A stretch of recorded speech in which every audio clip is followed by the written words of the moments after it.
she's like, what? There's no Asian people on here? Come on! And I was like, you know what? Just for you, I've got someone over here for you, okay? What? Went over there and dug out my Kinsaburo Ono stencil, and she was like, oh my God, that looks like it could be my father. It's like, well, there you go, okay? I'm gonna put this up just for you.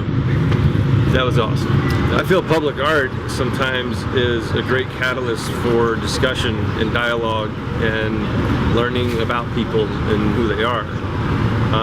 So the more art that you have that isn't just decorative, that causes some kind of questions and discussions, you're creating some social interaction, and it's a wonderful thing. And you should have as many of these as you can that is feasible and appropriate.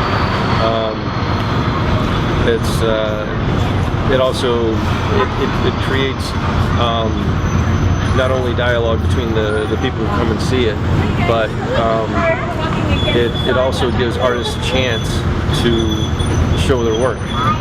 And the way Bryan runs this thing is awesome, you know, changes it out every 2 months, which is perfect. And I think that should be done in other areas as well. You should have rotating art walls, because after a while people get tired of seeing things.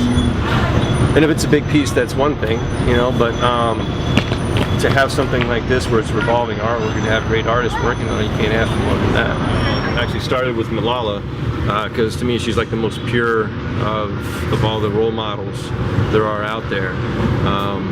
And then she's flanked by two of my most favorite artists of all time, Henri Madej of Toulouse-Lautrec and Gustav Klimt.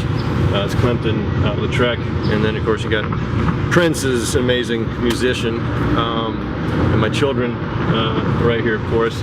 And then you have an assortment of music, acting, sports stars, and these are all people that are inspirations and role models, basically. And including some of the great artists. You have Teachr 183 back here, and Black the Rat. So those are two of my favorites, as well as Shepard Fairey. But you know, you got Sean Price right there. So it's a collection of people that inspire me, really. There's so many different ways to teach peace. So I took the cross because the red cross to me symbolizes first aid. And the best kind of first aid is to teach peace. So that's where that whole idea came from. And then to me, and to people I've talked to, sometimes what sticks out to people in the streets are faces, and then sometimes money.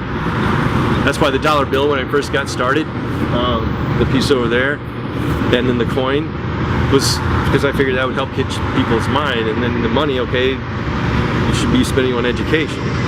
So, but then with the teach piece, I figured the faces, that helps pull people's, and if it's someone that is famous, then it actually helps hold their attention a little bit more to try to figure out who it is. So once I've got that, then I've got them, you know what I mean? I've got their attention.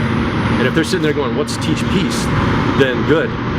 They're already starting to think the way I want them to. Oh, I love being able to bring people into the creative process and let them spray the stencil, because I found one of the things they really enjoy is when you have the stencil that's already been sprayed, it's just black, you can't really see what it's going to look like. So once you've sprayed it and you look at it, it's like a nice reveal. And every single time someone helps me and then they see what they've done, they're just like, wow, I did that, you know? So that was awesome. We had a couple of people. I even got one guy up the ladder. So it was nice. That was how friendly people were, you know. I was like, hey, you want to come spray? I think everyone that I asked if they wanted to spray, they came on in and gave it a try. The experience of being here doing the art wall was awesome. People were so friendly and social and conversive, and the people that asked questions and showed an interest, I would tell them about the technique of how I make the stencils with the paper instead of the stencil cutting board, and how much easier it is. And there's a free how-to video on my website, teachr1.com, and they responded well. You know, they took stickers and took pictures and thanked me for being here. You know, they're like, thank you for making our wall look nice. It was a wonderful experience. First, I'd like to thank Mr. Bryan Snyder for making this all possible, as well as the Carlsbad Art Wall all the people involved with this. Señor Grubby's amazing food. Just discovered a new favorite drink. Thank you very much. And then the people of Carlsbad have been awesome. So incredibly supportive and social and conversive. Thank you all so much. It's been great.